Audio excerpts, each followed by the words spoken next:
Well, I think the halving had zero effect. You look in January, you had the ETFs that launched that drove all of a sudden the beginnings of some institutional interest. The majority of the money going into the ETFs at the beginning was retail.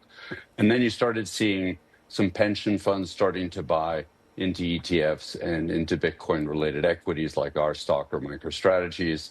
And then with the election, Donald Trump ran on a platform that is very pro Bitcoin, Bitcoin Strategic Reserve, mining in the US, et cetera. And so what that's ended up driving is a huge belief that all of a sudden the regulatory environment for Bitcoin and crypto will get much better, that the US will double down and really invest in Bitcoin potentially, all of which will force other nations and other sovereigns to begin to do similar things.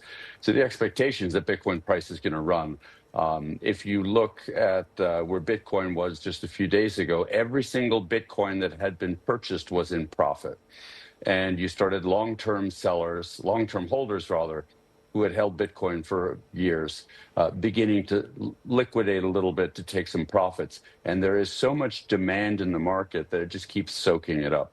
The volatility of past years where you would hit a peak and then see a 20% or 30% drawdown, I think are gone, at least for the near-term future. I think what we're going to see is essentially institutions just waiting to buy up Bitcoin. You look at MicroStrategy, their $3 billion bond, they're out there buying Bitcoin very aggressively. We raised $1 billion bond at 0% coupon same week as Michael Saylor did, and we went out and acquired hundreds of millions of dollars of Bitcoin. So lots of people are starting to do this now.